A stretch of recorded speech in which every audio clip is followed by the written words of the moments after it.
So, Mr. Antonio, last chance. Let's not forget that you're already cited in contempt. Can you please inform us of these details? Who else were you with when you withdrew the money from Land Bank? Malaking halaga po ito. At the very least, you should have certain protocols. I mean, from the delivery of the money to the office up to where it's being brought. I'm quite shocked, Mr. Antonio, that you don't even know where the money is brought. Do you know where the money is brought? As mentioned by Ms. Gina, it's brought to her extension office. And the extension office is, this is where the vaults are, I presume. Yes, I presume, Your And Honor. and however, you have not seen these vaults. No, Your Honor. Thank you very much, Mr. Chair. I just wanted to get that clarified kasi medyo hindi lang po ako na at saka dito lang sa Land Bank, can I just get back to you kasi medyo hindi po magtugma yung notes ko. Sabi po kasi ni Miss Gina Acosta, may tumulong sa pagbubuhat. Sabi naman po ni Mr. Ortonio, inilagay po yung pera sa push cart po ba? Anong sinabi ninyo? Ano pong ginamit? Trolley. Parang trolley. Trolley, oo. So, from the Land Bank, what is the procedure when it comes to cash withdrawals? Is the bank actually allowed to facilitate or aid clients when it comes to bringing out cash out of the banks? Your Honor, as courtesy po to our clients, na-extend lang po namin yung help sa kanila. Again? As courtesy po to our clients, na-extend lang po namin yung help na yon sa client po. So you Okay. confirm that the bags were trolleyed off out of the bank with the help of Land Bank personnel? Actually, hindi ko na po maalala yung mga panahon na yun, Your Honor. Okay. Dito sa dalawang security guard, kayo po ba yung on duty nung panahon na Si Nino, Mr. Nino Bora, kayo po yung on duty nung nilalabas po yung pera? Opo, sir. Opo, nung nilalabas po yung pera, kayo din po ang tumulong sa pagbubuhat at pagtutulak? Hindi po. Eh, sino pong tumulong?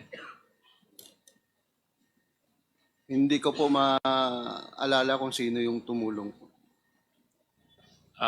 Okay. Medyo hindi na tayo nagtutugma dito, ma'am.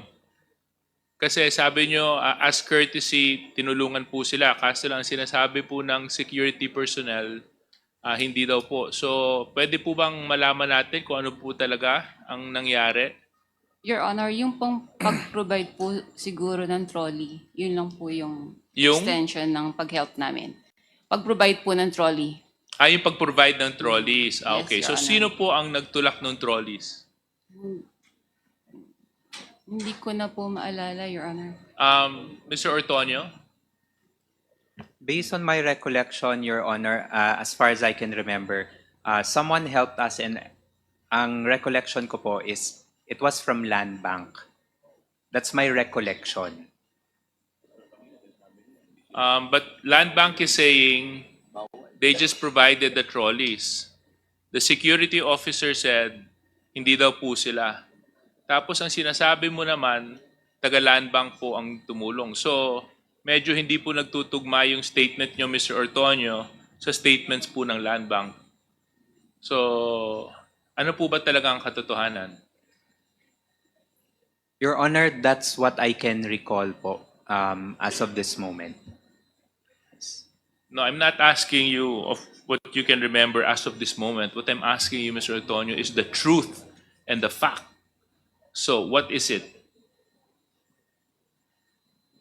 Again, Your Honor, I'm relying on my memory right now, and that's what I can remember that happened that day. In the 4 times that you withdrew money, siguro naman maaalala ninyo, 4 na beses, 125 million, 500 million pesos ang pinag-uusapan natin. siguro naman malalagyan nyo ng konting pagpapahalaga, maalala nyo man lang kung sino ba ang tumulong sa inyo. Kasi dadalawa lang po kayo. Sabi niyo ikaw at saka si Miss Gina Acosta. So, ang tanong po, sino po ang kasama pa po ninyo dito po sa paglalabas ng pera mula sa bangko? Again, Your Honor, as far as I can remember, Land Bank assisted us in terms of having to place the bags inside the vehicle. That's what I can remember. As you know, that's against bank policy. Am I correct, Land Bank? Yes, Your Honor. I'm correct? That is against bank policy? Yes, Your Honor. Mr. Chair, it seems like meron po tayong problema dito. One of our resource person is insisting that land bank personnel help them take the money out of the bank and into the car. However, land bank is saying at most pinahiram po sila ng trolley. Kasi pagdating sa pagtutulak at pagpapasok sa pera, hindi po nila gagawin yon kasi labag po yun sa polisiya ng mga bangko. So, Mr. Antonio, last chance. Let's not forget that you're already cited in contempt. Can you please inform us of these details? Who else were you with when you withdrew the money from Land Bank? Again, Your Honor, respectfully, it was only me and Miss Gina Section na yan. who withdrew the money from Sa contempt? the bank.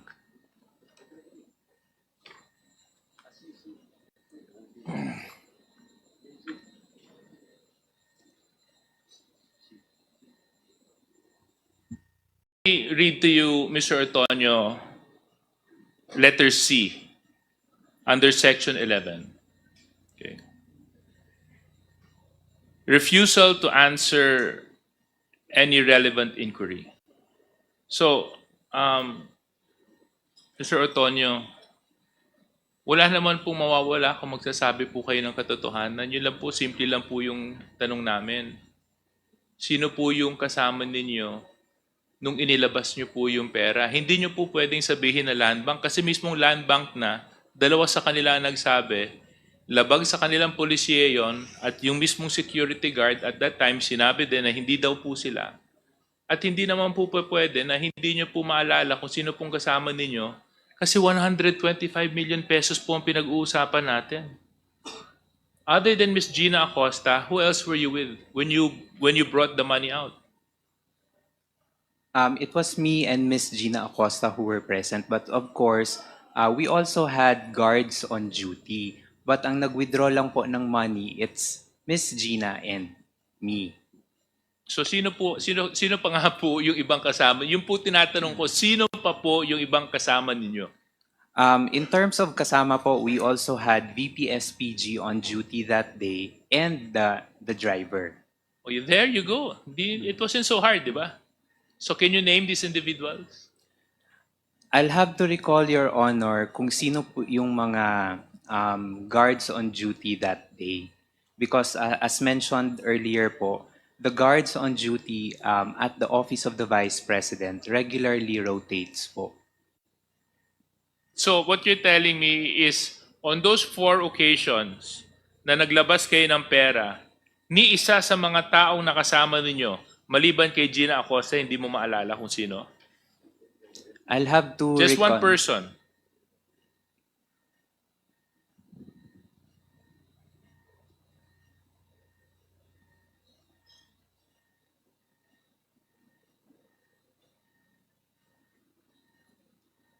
I'm just trying to recall po, Your Honor, kung if there are.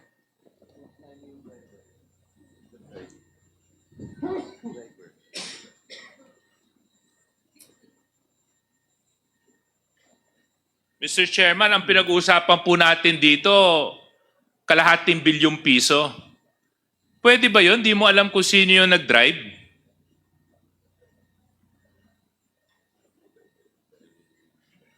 Maski isang beses lang, sabi nyo 2 sasakyan kayo, hindi nyo alam kung sino nagmaneho? Hindi nyo alam kung sinong pangalan ng security? Pwede ba yon?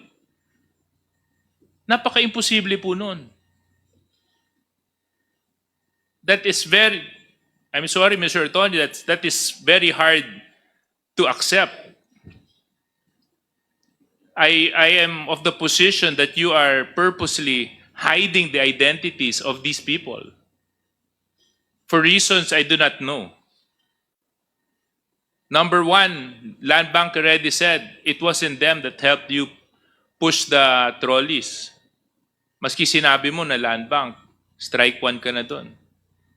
Pangalawa, tinatanong kita kung sinong kasama mo. Ni isa, hindi mo maalala maliban kay Ms. Gina Acosta. Para naman napakahirap naman paniwalaan yon, Mr. Ortonio. Bigla naman kayo nagkaroon ng case of amnesia.